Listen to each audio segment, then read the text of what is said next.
हमारे चैनल को सब्सक्राइब करें और बेल आइकन दबाएं।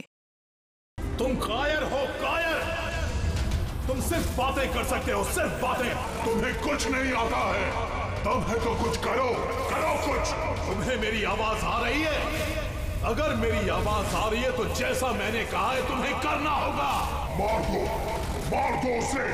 मेरा कहा मानो और जो मैंने कहा है वो करो। तुम मार दो उसे। योर ऑनर, सारे गवाह और सबूत यही साबित कर रहे हैं कि खून प्रीतिका ने ही किए हैं। नहीं जज साहब, ये सब झूठ है। झूठ तो आप बोल रही हैं प्रीतिका जी, खून आप ही ने किए हैं। नहीं जज साहब, मैं बेकसूर हूँ जज साहब, निर्दोष हूँ मैं। Your honour, your honour. हाँ मैं सुन रहा हूँ, बोलो क्या कहना है तुम्हें। योर ऑनर, मेरे फाजिल दोस्त नीलेश जी के पास अपने डिफेंस में पेश करने के लिए कुछ है ही नहीं। कोर्ट का कीमती वक्त जाया ना किया जाए। कोर्ट का वक्त बेशक कीमती है, लेकिन उससे भी कहीं ज्यादा कीमती है एक बेकसूर इंसान की जिंदगी।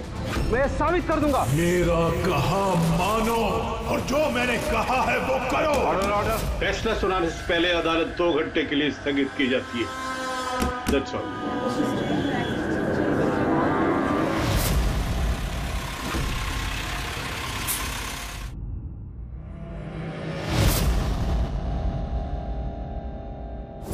श्रीकांत, तुम्हें उसे मारना होगा। तुम कर सकते हो ये। उसे जिंदा रहने का कोई हक नहीं है। उसका मरना जरूरी है। मार दो श्रीकांत, मार दो उसे। चलाओ गोली।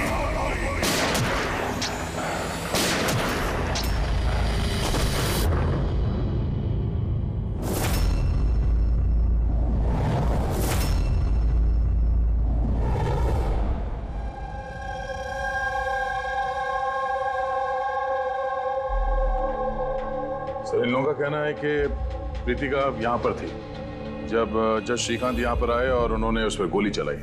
उसके बाद वो यहाँ पर आकर खुद को गोली मार दी। उस वक्त मतलब जब ये सब हो रहा था, उस वक्त यहाँ पर जो लोग थे वो कहाँ हैं? वो लोग कोर्ट रूम में।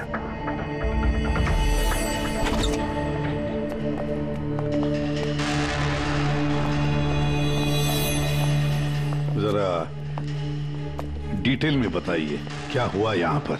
सर, एक केस की सुनवाई चल रही थी। जज श्रीकांत जी की हालत कुछ ठीक नहीं लग रही थी। उन्होंने 2 घंटे का रिसेशन लिया और अचानक चेंबर में आए और उन्होंने अपने आप को और प्रीतिका को गोली मार दी। लेकिन वो गन तो रखते ही नहीं थे। उनके पास गन कहाँ से आई? ये तो हमें भी नहीं पता सर कि गन आई कहाँ से, लेकिन गन उनके पास थी जरूर सर। तो गन का इंतजाम पहले से कर रखा था। लगता है जज साहब ने पूरी प्लानिंग की थी कृतिका का खून करने की। लगता तो ऐसे ही है। वैसे जज साहब की इस केस में कोई पर्सनल इन्वॉल्वमेंट थी? नहीं सर, ऐसा तो कुछ भी नहीं था। कृतिका के साथ कोई व्यक्तिगत दुश्मनी? जज साहब तो बहुत ही सुलझे हुए इंसान थे सर। केस के हर एक पहलू पर बहुत ही बारीकी से गौर करते थे सर। मुझे पिछले कई दिनों से लग रहा था कि कुछ ना कुछ गलत जरूर है उनके साथ। मैम, क्या जज साहब की तबीयत ठीक नहीं थी? वो तो मुझे नहीं पता, लेकिन वहाँ उनको कुछ अजीब सी आवाजें सुनाई दे रही थी। वो सब हम एक बार। आ जाइए श्रीकांत, खाना लगा रही हूँ।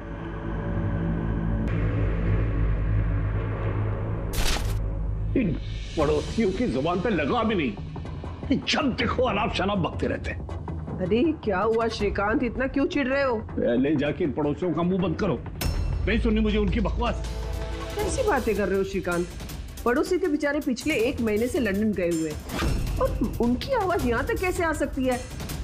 कुछ भी बात कर रहे हो आप श्रीकांत। कौशल, पता नहीं श्रीकांत को क्या हो गया है, कुछ अजीब सा बिहेव कर रहे हैं।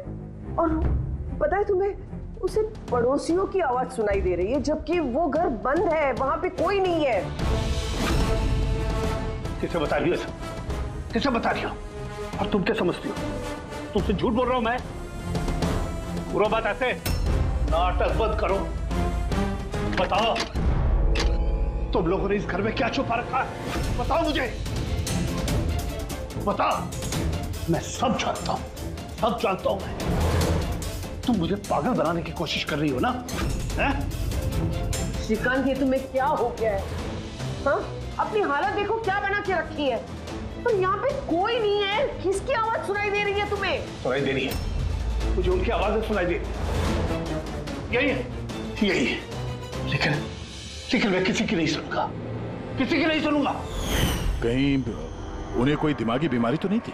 नहीं सर, 15 अप्रैल तक तो ठीक थे, लेकिन हम रेड कैंडी हॉस्पिटल गए थे ना, उसके बाद ये सब कुछ होने लगा था उनके साथ। Red candy hospital? जी सर, इस हॉस्पिटल में चल के पता करते हैं कैसा क्या हुआ था वहां पे कि ये जज साहब अचानक ऐसा बर्ताव करने लगे। सर, इस केस में आखिर बचा ही क्या है? जिस आदमी ने खून किया उसी ने अपने आप को मार लिया। वही तो पता लगाना है ना फ्रेडी, वही तो पता लगाना है कि एक जज ने अपने सामने वाले आरोपी को गोली क्यों मार दी, खून क्यों किया, और तो और उसके बाद में अपने आप पर भी गोली चलाई। क्यों? सर, हॉस्पिटल अथॉरिटी ने बताया कि जज श्रीकांत यहाँ पे साइकियाट्रिक ट्रीटमेंट के लिए नहीं बल्कि डेंटिस्ट से मिलने के लिए आए थे। कौन है डेंटिस्ट? कौन है? Sir, doctor Raman. Hello sir, बताइए मैं आपकी क्या मदद कर सकता हूँ? फिलहाल तो आप डॉक्टर रमन को बुलाइए और उनके असिस्टेंट को भी। डॉक्टर रमन, 15 अप्रैल को जज श्रीकांत आपसे मिलने आए थे ना यहाँ? जी हाँ सर, लेकिन सर उनकी मौत से मेरा क्या लेना देना? मुझसे सवाल क्यों? देखिए, हम बस ये जानना चाहते हैं, जब वो आपसे मिले थे तो वो दिमागी तौर से बीमार लग रहे थे? नो सर, मुझे तो ऐसा कुछ नहीं लगा। सर, उनको दिमाग की कोई बीमारी नहीं है और 9 साल से डॉक्टर रमन के पेशेंट है वो। 9 साल से? मतलब आप लोग उसके बारे में बहुत कुछ जानते होंगे। बहुत कुछ नहीं सर, सब कुछ। कुछ और क्या जानते हैं, जरा बता सकते हैं? सर, अभी बताने के लिए तो सिर्फ इतना ही है कि वो बहुत शॉर्ट टेम्पर्ड थे, बहुत जल्दी उन्हें गुस्सा आ जाता था, but he was not delusional. अगर उन्हें कोई दिमागी बीमारी नहीं थी तो फिर उन्हें वो आवाजें क्यों सुनाई दे रही थी? क्या हुआ क्या था उन्हें? पर सर, आप इसमें मेडिकल एक्सप्लेनेशन क्यों ढूंढ रहे हैं? हम लोग इतने मेडिकल एक्सप्लेनेशन क्यों ढूंढ रहे हैं? दया, कोई भी आम इंसान ऐसे ही अचानक से उठकर किसी पर गोली चलाता है, क्या ये नॉर्मल हो सकता है? नहीं, कुछ ना कुछ तो गड़बड़ जरूर है, कुछ तो हुआ है, पर क्या?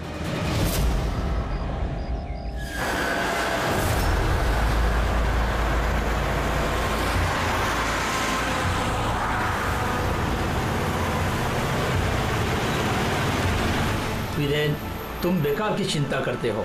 धनंजय की सिक्योरिटी टीम हमारे साथ है, हम सुरक्षित पहुंच जाएंगे।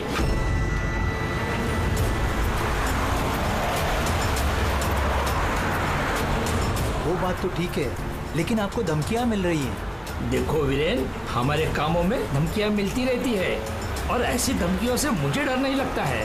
देखो, डर तो मुझे भी नहीं लग रहा, क्योंकि मुझे धनंजय और उसकी टीम पे पूरा भरोसा है।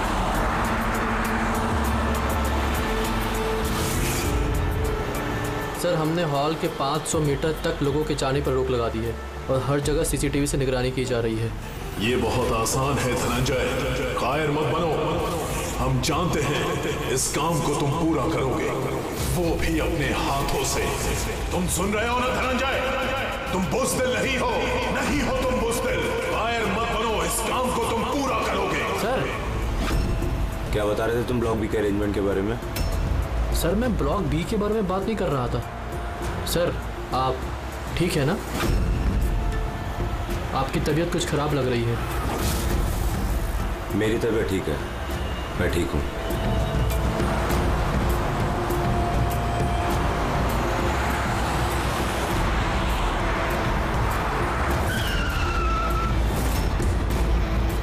धनंजय, तुम्हें उसे मारना होगा।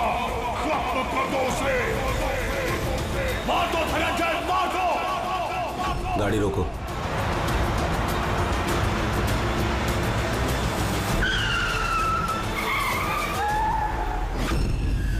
ये इसने गाड़ी क्यों रोक दी? सर क्या हुआ? शाबाश धनंजय, अपना मिशन पूरा करो, मार दो उसे। याद रहे धनंजय, तुम कायम नहीं हो, तुम ये कर सकते हो। धनंजय यहाँ क्यों आ रहा है? मार दो धनंजय, उसे गोली मार दो, सोचो मत। मैं देखता हूँ। ओके। क्या बात है धनंजय, गाड़ी क्यों रुकवा दी? धनंजय मारो गोली।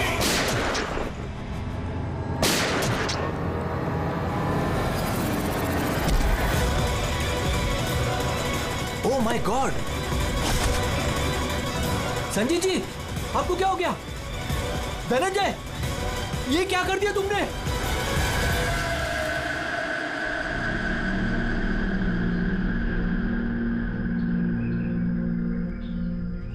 नेताजी के सिक्योरिटी का इंचार्ज वही था? जी सर, धनंजय जी वही इंचार्ज थे। कमाल है सर, जिसे बॉडीगार्ड रखा है उसी ने मार दिया। नेताजी को मारने की कोई खास वजह? सर ये तो धनंजय जी ही बता पाएंगे। ऐसे ही बात बताओ, गोली अंदर मारी या बाहर से? सर बाहर से मारी, कार के। धनंजय, धनंजय, सदमे में लगता जरिए। तुम लोग क्या कर रहे थे? सर नेताजी की चिल्ड्रन फाउंडेशन की मीटिंग थी, वहाँ जा रहे थे। हमारी गाड़ी आगे थी और नेताजी की कार पीछे, और मैं धनंजय जी से नेताजी की सिक्योरिटी के बारे में बात कर रहा था, पर ये मेरी बातों में ध्यान नहीं दे रहे थे और कुछ खोए खोए से लग रहे थे सर। इनके चेहरे में एक अजीब सी बेचैनी थी। मैंने उनसे पूछा कि क्या हुआ, तो कुछ बहकी बहकी सी बातें करने लगे। सर जब श्रीकांत के साथ भी तो ऐसे ही हुआ था। कहीं ये दोनों केस एक जैसे तो नहीं है? और कोई साथ में था नेताजी के? वीरेन जी सर। वीरेन जी? जी सर। आप नेताजी के साथ थे ना? हाँ सर, मैं ही था। नेताजी ने आपको कुछ बताया इस धनंजय के बारे में? सर नेताजी हमेशा धनंजय की तारीफ किया करते थे, उनकी जान को खतरा था। अभी कुछ दिन पहले ही धनंजय ने उनकी जान बचाई थी। बड़ी अजीब बात है सर, कुछ दिन पहले जिस आदमी ने नेताजी की जान बचाई, आज उसी ने उनका खून कर दिया। एक गोली मारने के बाद धनंजय ने भागने की कोशिश की? नहीं सर, खुद को गोली मारने की कोशिश की थी। सब बड़ी मुश्किल से सिक्योरिटी वालों ने उन्हें रोका था सर। कमाल है सर, जज श्रीकांत ने खून करने के बाद अपने आप को गोली मार दी, और इसने भी अपने आप को गोली मारने की कोशिश की। काम करते हैं, धनंजय को ब्यूरो ले चलते हैं, वहीं से उससे पूछताछ करेंगे। और फिर एक बात समझ में नहीं आ रही है दया, खून करने के बाद खूनी अपने आप को गोली मार लेता है, क्यों?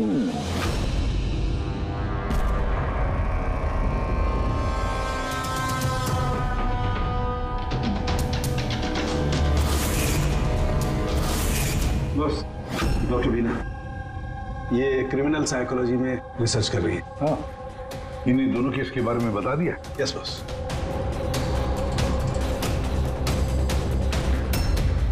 मेरा बेटा कहाँ है?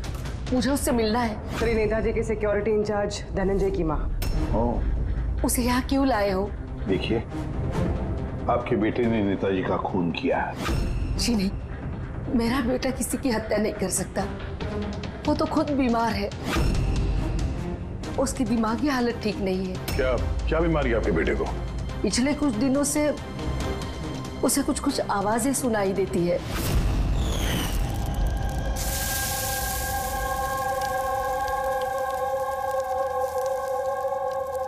धनंजय, क्या बात है बेटा? बड़े परेशान लग रहे हो। ऑफिस में कोई प्रॉब्लम है क्या? कोई टेंशन? 2 दिनों से तुम मेरे साथ भी ठीक से बात नहीं कर रहे हो। कोई तो है यहाँ। सुनो ना, मैं तुम्हारी फेवरेट सब्जी बना रही हूँ, पालक की। इस घर में कोई तो है जो मुझसे बात कर रहा है। अरे मैं ही तो बड़बड़ा रही हूँ, दूसरा कौन बात करेगा घर में? कोई तो है हमारे अलावा इस घर में जो मुझसे बात कर रहा है। माँ, कोई तो है इस घर में हमारे अलावा। माँ, मुझे अजीब सी आवाजें सुनाई दे रही हैं, कोई मुझसे बात कर रहा है। हम दोनों के सिवा कोई नहीं है बेटा घर में। कोई है जो मुझसे बातें कर? बंद हो गई आवाज, फिर से आ रही है। कोई तो है माँ। कोई नहीं है, कोई नहीं है। अरे कोई तो है माँ यहाँ पर। कोई नहीं है बेटा, तुम यहाँ आ जाओ।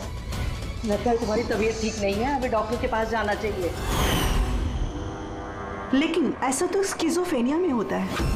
स्किज़ोफ्रेनिया? हाँ, जैसे कि आप सभी लोग जानते हैं कि स्किज़ोफ्रेनिया एक मानसिक बीमारी होती है। ऐसे में पेशेंट को बहुत सारी आवाजें सुनाई देती हैं, लोग ना होने के बावजूद भी दिखाई देते हैं, और पेशेंट अपने आप को मारने की कोशिश भी करता है। क्या आप मुझे बताएंगे कि इन दोनों पेशेंट की उम्र क्या थी? श्रीकांत जी की उम्र 50 साल और धनंजय 42 साल का। लेकिन इस उम्र में स्किज़ोफ्रेनिया नहीं होता। क्या मैं उनसे मिल सकती हूँ? मुझे पेशेंट से बात करनी है। हाँ बिल्कुल पूर्वी।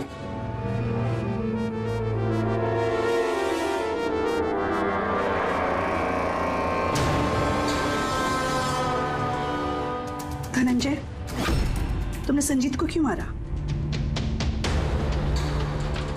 मैं कुछ पूछ रही हूँ। धनंजय, तुमने संजीत को क्यों मारा? मुझे कुछ आवाजें सुनाई दे रही थी जो मुझे उकसा रही थी।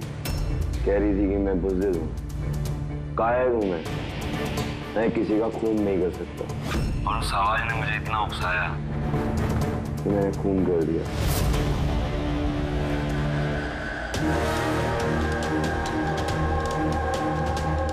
और ये तुम्हारा गाल? ये गाल क्यों सूजा हुआ है? मेरे दांत में इन्फेक्शन है।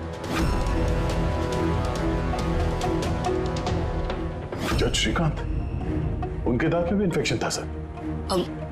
मेरे बेटे के भी दांत के इलाज के बाद ही उसकी तबीयत खराब रहने लगी। क्या?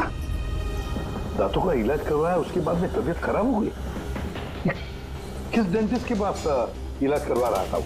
Doctor Raman, red candy hospital. Red candy hospital गए थे ना, उसके बाद ही ये सब कुछ होने लगा था उनके साथ। है ना बड़ा अजीब कोइंसिडेंस। धनंजय और श्रीकांत दोनों का भी दांत का प्रॉब्लम, दोनों का डेंटिस्ट भी एक, और ट्रीटमेंट के बाद दोनों की तबीयत भी बिगड़ जाती है। ये कैसा कोइंसिडेंस? गड़बड़ है, बहुत बड़ी गड़बड़ है। इस धनंजय और जज श्रीकांत के दांतों का एक्सरे निकलवाओ, पता तो चले सारा चक्कर है क्या।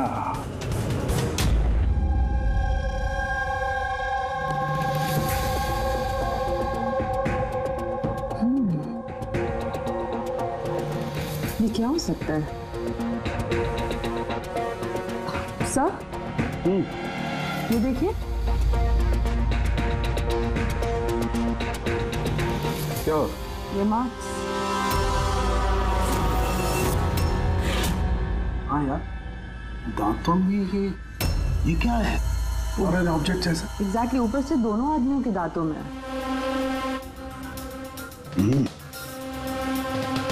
दोनों आदमियों के दांतों में कुछ फॉरेन बॉडी जैसा कुछ। क्या हो सकता? तारिका, एक काम करो, एसीपी साहब को फोन कर दो, उन्हें बोल दो कि केस की जड़ मिल गई है।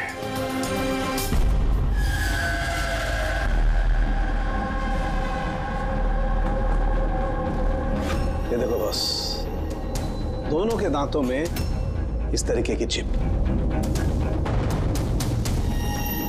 ये तो बग है। हाँ, ये बग ही है। सर, ये तो जासूसी में इस्तेमाल होने वाला ट्रांसमीटर जैसा कुछ है। बॉस, इसके जरिए ही श्रीकांत और धनंजय को वो आवाजें सुनाई देती थी। तो ये चिप ट्रिगर का काम कर रही थी। इसी के जरिए वो उकसाने वाली आवाजें उनके कानों तक पहुंच रही थी और वो लोग किसी की जान तक लेने को मजबूर हो गए। मुझे तो लगता है ये काम डॉक्टर रमन का ही है। उन्होंने ही दांतों की ट्रीटमेंट की थी। पूछताछ करनी पड़ेगी डॉक्टर रमन से, और एक एक्सपर्ट को भी बुलाओ। ट्रांसमीटर के बारे में पूरी जानकारी लेते हैं उससे। डॉक्टर रमन, दांत में ट्रांसमीटर लगाने का काम कब से शुरू कर दिया आपने? ट्रांसमीटर? हाँ। किस ट्रांसमीटर की बात कर रहे हैं आप सर? उसी ट्रांसमीटर की बात कर रहे हैं जो जज श्रीकांत और सिक्योरिटी ऑफिसर धनंजय के दांत में फिट किया गया था। देखिए मेरा यकीन कीजिए, मैंने कोई ट्रांसमीटर नहीं लगाया है। ये क्या बकवास कर रहे हैं आप? डॉक्टर साहब दांतों में ट्रांसमीटर क्यों लगवाएंगे?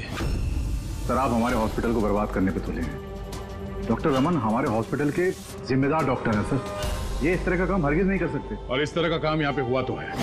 हमें श्रीकांत और धनंजय के दांत से ये ट्रांसमीटर मिला है और इन्हीं ट्रांसमीटर्स की वजह से वो दोनों भी स्किज़ोफ्रेनिक बन गए। सर वो दोनों मेरे बहुत पुराने पेशेंट हैं। श्रीकांत 9 साल और धनंजय 2 साल। सर भला मैं अपने पेशेंट के साथ ऐसा क्यों करूं? ये तो आप बताइए ना, क्यों लगाया ट्रांसमीटर? मेरा यकीन कीजिए, मैंने कोई ट्रांसमीटर नहीं लगाया। क्योंकि डॉक्टर रमन के पास ट्रांसमीटर बनाने और उससे मोलार इम्प्लांट्स की ट्रेनिंग ही नहीं है। ये सिर्फ डॉक्टर हैं, दांतों के अच्छे डॉक्टर। और सर हम यहाँ पे दांत लगाते हैं, बनाते नहीं। दांत तो बाहर से ऑर्डर देने पे आता है। कहाँ से ऑर्डर करते हैं आप ये दांत? डेंजा बायोकेयर। डेंजा बायोकेयर। रेडी पंकज, डॉक्टर रमन की चेम्बर्स अच्छी तरह से चेक करो, एक एक कोना छान मारो। और कितने लोगों के दांत इम्प्लांट किए हैं? जी लगभग 20 लोगों का। अच्छा, तुम सभी लोगों के नाम और पता चाहिए हमें। दया हो सकता है इन 20 लोगों की जान को खतरा हो।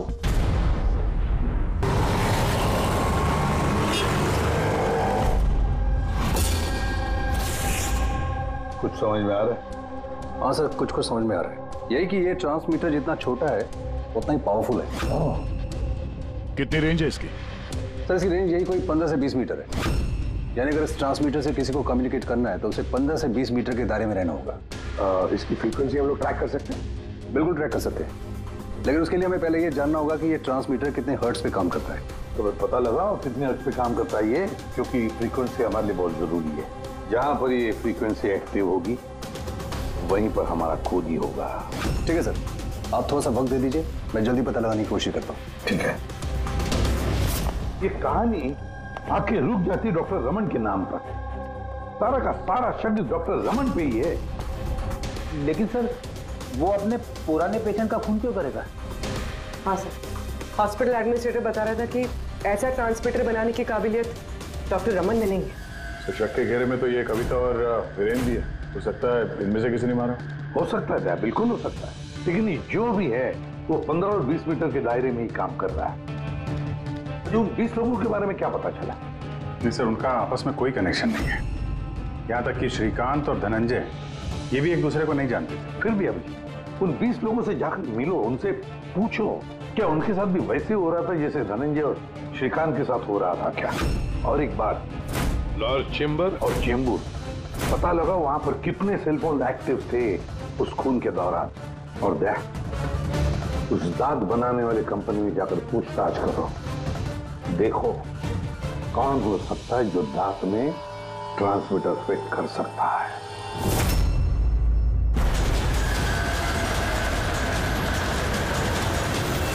विनय आपका ही नाम है? जी हाँ, मेरा ही नाम है।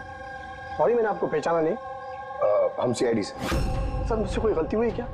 नहीं, अब गलती नहीं हुई। एक्चुअली एक केस के सिलसिले में हम कुछ पूछताछ करने आए हैं। आपके दांतों में कुछ प्रॉब्लम थी ना? हाँ, ये इलाज कहाँ कराया था आपने? रेड किडी हॉस्पिटल। इलाज के बाद से कुछ तकलीफ हुई? आई मीन कुछ अजीब अजीब आवाजें सुनाई देती हों या जैसे कोई ऑर्डर दे रहा है कुछ करने के लिए? नहीं ऐसा तो कुछ नहीं हुआ, लेकिन 1-2 बार दर्द हुआ था। वो तो नॉर्मल है, दांत लगवाएंगे तो थोड़ा बहुत दर्द तो होगा ही। ठीक है, अगर ऐसी कोई तकलीफ हो तो फौरन हमें बताइएगा। और हाँ, किसी अनजान आदमी के बहकावे में नहीं आना है और किसी के बुलाने पे किसी अनजान जगह नहीं जाना है। ओके जी, ध्यान रखिएगा। जी सर। डॉक्टर रमन बहुत अच्छे हैं। दांत लगाने के बाद से मुझे जरा सी भी तकलीफ नहीं है। आपको कोई आवाजें सुनाई दे रही? क्या मतलब है इसका? नहीं, जिन जिन लोगों को भी डॉक्टर रमन ने दांत लगाए हैं उनमें से कुछ लोगों को अजीब सी आवाजें सुनाई दे रही हैं। नहीं, मेरे साथ तो ऐसा कुछ भी नहीं हुआ है। अच्छा, अगर ऐसा कुछ भी हो आपके साथ तो आप हमें प्लीज इन्फॉर्म करिएगा। या श्योर। आप लोग यहाँ पे दांत बनाते हो या मिनिएचर ट्रांसमीटर? क्या मतलब सर? मतलब ये कि यहाँ पे दांतों में ट्रांसमीटर फिट किए जाते हैं। खून करने की साजिश रची जाती है यहाँ पे। हाँ? नहीं सर, आप लोगों को गलतफहमी हो गई है। हम इस तरह के इलीगल काम नहीं करते हैं। इलीगल काम हुआ है यहाँ पे। ये देखिए, रेड कैंडी हॉस्पिटल में आप लोगों ने ही दांत भेजे थे ना? जी हाँ मैडम। उसके अंदर ट्रांसमीटर फिट किए गए थे। जज श्रीकांत और सिक्योरिटी ऑफिसर धनंजय, उनके दांत यहीं पे बने थे ना? एक मिनट सर, मैं चेक करता हूँ।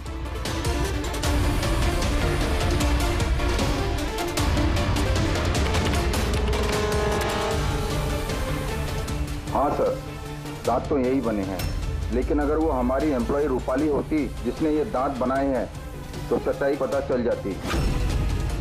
कहाँ है आपकी वो एम्प्लॉय रूपाली? वो तो कल रात गुजर गई। कैसे गुजर गई? उसे अस्थमा अटैक हुआ था, लेकिन हैरानी की बात तो ये है कि उसे कभी अस्थमा था ही नहीं। जी हाँ सर। उसके घर का एड्रेस देना सर। दांत कब लगवाया आपने? सर 2 महीने हो गए। कोई प्रॉब्लम हुई आपको? नहीं, कोई प्रॉब्लम नहीं सर, जब से दांत लगाया सब ठीक है सर। कुछ आवाजें सुनाई दे रही हो अजीब अजीब सी? नहीं सर, पर हुआ क्या सर? देखिए, रेड कैंडी हॉस्पिटल में जितने लोगों ने भी ट्रीटमेंट कराया उन्हें कुछ प्रॉब्लम्स हो रही हैं और उनमें से 2 जन की तो मौत भी हो चुकी है। सर मैं मरना नहीं चाहता सर। नहीं, आप घबराइए मत, ऐसा कुछ नहीं है। आपको कभी भी ऐसी कोई प्रॉब्लम हो कि कुछ अजीब अजीब सी आवाजें सुनाई दे रही हो या फिर कोई ऐसा आदमी दिख रहा हो जो है नहीं, मतलब दूसरे बोल रहे हैं कि किससे बात कर रहे हो, तो अगर ऐसा कभी हो तो फौरन हमें कांटेक्ट करिएगा। और कितने लोग बचे पंकज? सर चेक करने के लिए और 5 लोग बचे हैं सर। 5 को भी जल्दी से जल्दी चेक करना होगा। क्या पता उस हत्यारे का अगला निशाना इन्हीं में से कोई हो। हाँ सर।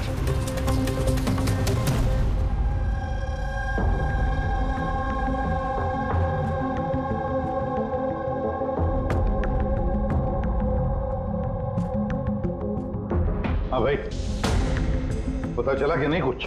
सर मैं ऑलमोस्ट पहुंच गया, बस थोड़ी सी देर और सर। सर जज श्रीकांत और संजीत का संबंध है सर। अच्छा, कैसा संबंध है?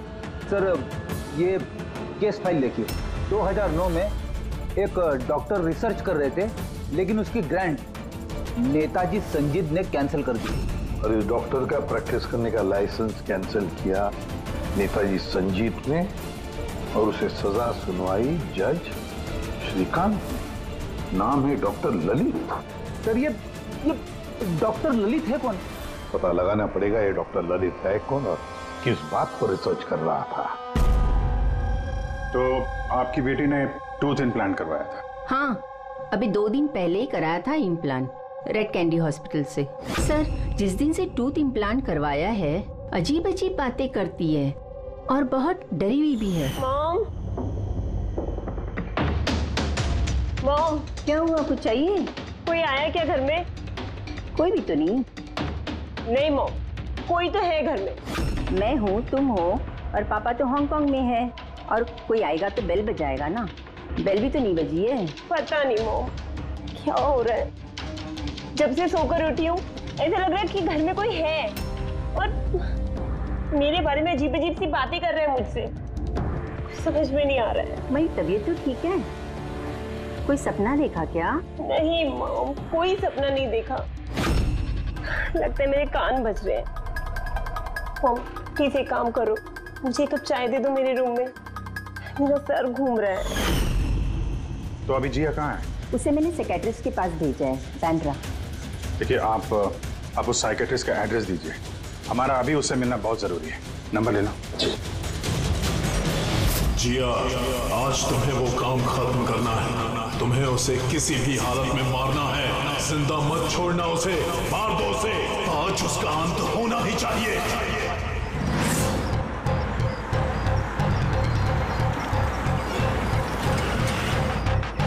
कहाँ जाएंगे मैडम? जेके मार्केट। उसे कहो तुम्हें जेके मार्केट जाना है। मैंने कहा मैडम कहाँ जाएंगे? जेके मार्केट। जी बैठिए।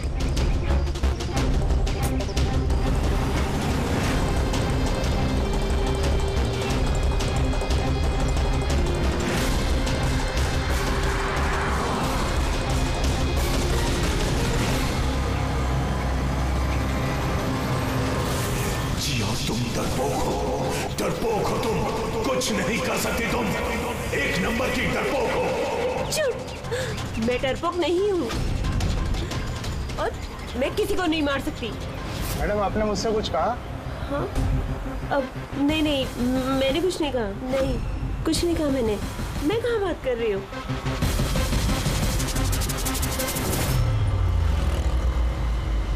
जिया, तुम्हें उसे मारना होगा। तुम उसे जिंदा नहीं छोड़ सकती। तुम्हें उसे मारना होगा जिया, मारना होगा तुम्हें। नहीं, मैं किसी का खून नहीं करूंगी, किसी का भी नहीं। अरे भैया, गाड़ी क्यों रोक दी?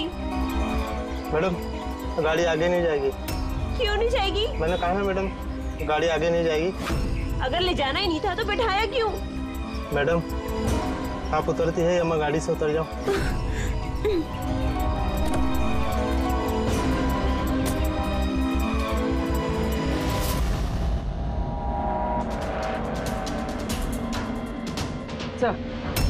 सर, वॉचमैन और पड़ोसी बता रहे थे कि रूपाली यहाँ 3 महीने पहले ही शिफ्ट हुई थी और अकेली रहती।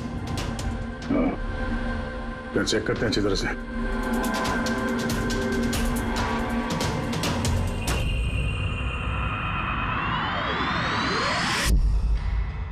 ये क्या है?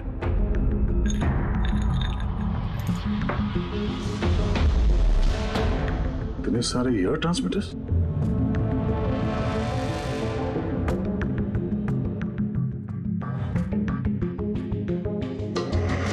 ये डॉक्टर रमन की पेशेंट्स की पूरी डिटेल्स भी है इसमें। ये देखो। सर ये जिया तो वही है जिसके बारे में अभिजीत सर ने हमें बताया था। सर ये रूपाली, ये कहीं किसी की कठपुतली तो नहीं थे? हो सकता है, शायद कोनी को पता चल गया होगा कि हम लोग रूपाली तक पहुंच जाएंगे, इसलिए मार दिया उसे।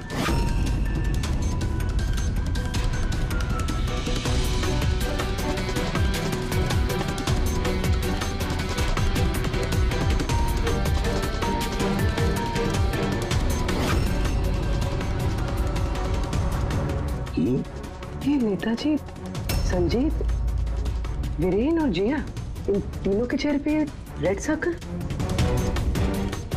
नेताजी के चेहरे पे क्रॉस मारा हुआ। नेताजी तो मारे गए, अब बचे ये वीरेन और ये जिया। मतलब अगला नंबर इनका है।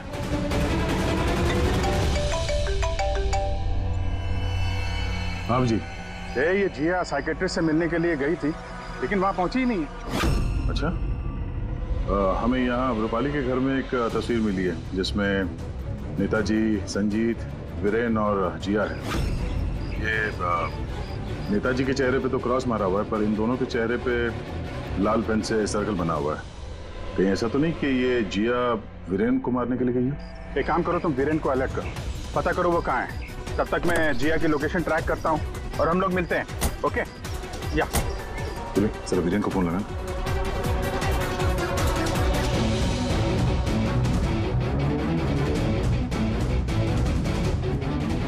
सर वीरेन का फोन तो बंद है। सर मिल गया। हाँ सर, ये ट्रांसमीटर 1.8 मेगाहर्ट्ज से 2 मेगाहर्ट्ज के बीच में काम करता है। ग्रेट, 1.8 मेगाहर्ट्ज से 2 मेगाहर्ट्ज पर। हाँ सर। मेरी बात ध्यान से सुन लो। हाँ, पहले तो फ्रेडी ने कमाल कर दिया है। हाँ, रिसर्च करके ऐसा नाम निकाला है जिसका कनेक्शन इस नेताजी संजीत और जज श्रीकांत के साथ है। उस आदमी का नाम है डॉक्टर ललित। हाँ, डॉक्टर ललित। यस, मुझे तो ये डॉक्टर ललित ही बहुत गड़बड़ लग रहा है दया। मुझे तो उसी पे शक होने लगा है, क्योंकि डॉक्टर ललित का कुछ साल पहले इस नेताजी संजीत ने प्रैक्टिस करने का लाइसेंस कैंसिल कर दिया था, और फिर इस डॉक्टर ललित को जज श्रीकांत ने सजा सुनवाई। और हुआ क्या? पहले खून हुआ जज श्रीकांत का, और फिर उसके बाद में नेताजी संजीत मारा गया। ये खून कौन कर सकता है? ये डॉक्टर ललित ही कर सकता है। उसी का कनेक्शन है इन दोनों के साथ। बस अब डॉक्टर ललित जिस फ्रीक्वेंसी पर ऑपरेट करता है वो फ्रीक्वेंसी भी पता चल गई। हाँ, टेक्नो एक्सपर्ट ने ये बता दिया है, 1.8 मेगाहर्ट्ज से लेके 2 मेगाहर्ट्ज तक। बस अब इस फ्रीक्वेंसी पर हम टैप करेंगे डॉक्टर ललित को, पता चलेगा ये डॉक्टर ललित किस किस से बात करता है और क्या बातें करता है। और दया, ये रेडियो फ्रीक्वेंसी 1.8 मेगाहर्ट्ज से 2 मेगाहर्ट्ज हमारे सारे पुलिस स्टेशन और रेडियो वैन्स को बता दो। अब देखते हैं कब तक भागता है ये डॉक्टर ललित।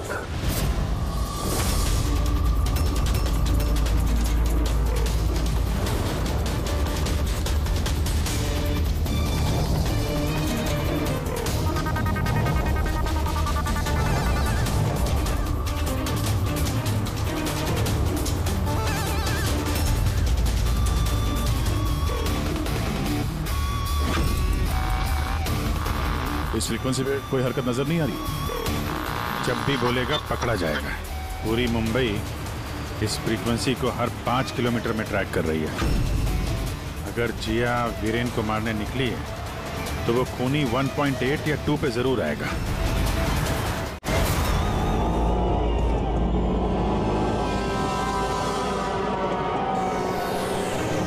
जाओ जिया, अपने काम को अंजाम दो। ये कौन हो सकता है जो संजीत के खूनी के बारे में मुझे बताने के लिए यहाँ बुलाया है? जिया, उसे मारना होगा तुम्हें। उसे जिंदा रहने का कोई हक नहीं है।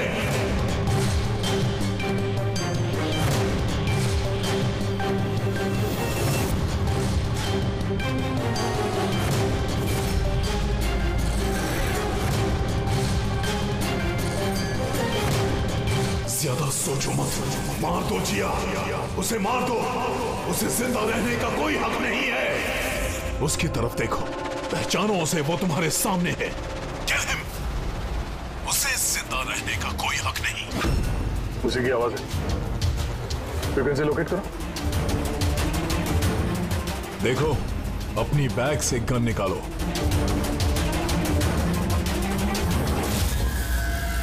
जिया, तुम कायर नहीं हो। Shoot him, shoot him. Location क्या बता रहा है? सर, जेडी मार्केट मरोल दिखा रहा है।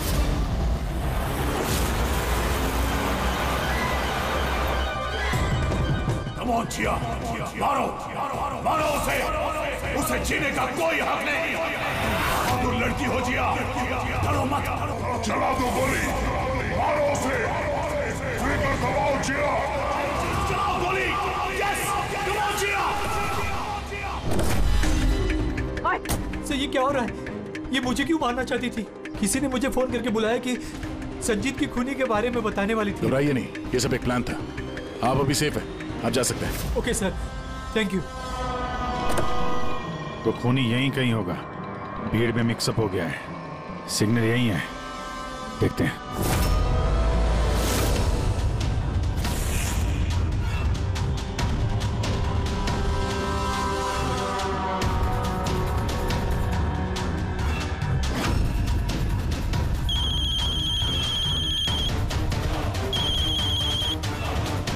हेलो, अभिजीत बोल रहा हूँ। कभी हमसे भी मिल लिया करो। अरे इधर उधर क्या देख रहा है? तेरे पीछे हूँ। डॉक्टर ललित।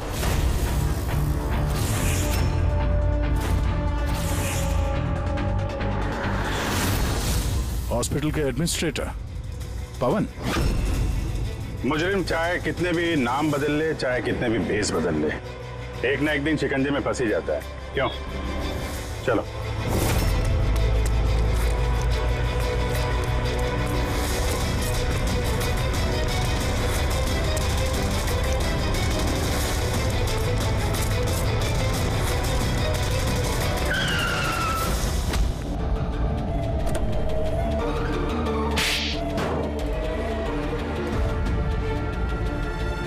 जज श्रीकांत और नेताजी संजीत, इन लोगों का खून क्यों करवाया तुमने? से बदला लेना चाहता था। बदला? लोगों ने मेरी जिंदगी बर्बाद कर दी थी। कैसा बदला? मैं एक होनहार डॉक्टर हूं। मैं स्किज़ोफ्रेनिया नाम की बीमारी पर उसके ट्रीटमेंट के लिए एक्सपेरिमेंट कर रहा था, वो भी वर्थलेस लोगों पर।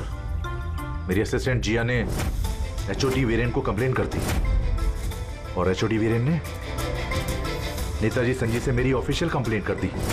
और नेताजी संजीत ने तुम्हारा ये एक्सपेरिमेंट रुकवा दिया? हाँ, मेरा प्रोजेक्ट बीच में ही रुक गया। तो फिर जेल किस लिए गए थे तुम? मेरी लापरवाही की वजह से एक आदमी की मौत हो गई थी। जज श्रीकांत ने मुझे बिना कुछ सोचे समझे 10 साल की सजा दे दी। डॉक्टर होने का रुतबा छीन गया मुझसे। तो इन लोगों को मार के अपना खोया हुआ रुतबा हासिल कर रहे थे तुम। रमन और रूपाली, इन दोनों का क्या इन्वॉल्वमेंट था? जेल से बाहर आने के बाद मैंने अपने दुश्मनों को ट्रैक करना शुरू कर दिया। मैं उनके अंदर एक डिवाइस फिट करना चाहता था जिससे उनको कुछ पता ना लगे। डॉक्टर रमन और रूपाली मेरी इसमें मदद कर रहे थे। उन लोगों ने कैसी मदद की? जब श्रीकांत और जिया को दांतों में प्रॉब्लम थी, वो अपने चेकअप के लिए डॉक्टर रमन के क्लिनिक पे जाते थे। नेताजी संजीत के दांतों में कोई प्रॉब्लम नहीं थी, बल्कि उनके बॉडीगार्ड धनंजय को दांतों में प्रॉब्लम थी। मैंने उसे फ्री डेंटल चेकअप का लालच दिया और डॉक्टर रमन के क्लिनिक पे भेज दिया। डॉक्टर रमन ने उन्हें नया दांत लगाने की सलाह दी और मेरे कहने पे रूपाली ने उनके दांतों में डिवाइस फिट कर दिया। और रूपाली ये सब करने के लिए मान गई? हाँ, क्योंकि मैं रूपाली से प्यार करता था। हम दोनों ने मिलकर एक डेंटल क्लिनिक खोला था। रूपाली इस काम में मेरी मदद कर रही थी। तो फिर उसका खून क्यों किया तुमने? क्योंकि जब श्रीकांत और नेताजी के मरने से आप उस तक पहुंच जाते और वो मेरा नाम ले देती, इसलिए मैंने उसे हमेशा हमेशा के लिए चुप करा दिया। फिर बदला लेने के लिए क्या कुछ नहीं किया तुमने? इतनी सफाई से खून किए तो फायदा क्या हुआ? आखिर में पकड़े गए ना? मेरा मिशन किसी को मारना नहीं था सर, मैं बस अपने आप को जीनियस साबित करना चाहता था। मैं चलते फिरते इंसानों को हथियार बना सकता था। अगर यही दिमाग किसी अच्छे काम में लगाते तो आज मुजरिम नहीं बनते और जिंदगी भर जेल की सलाखों के पीछे सड़। For more updates, subscribe to our channel, click the show links and enjoy watching the videos.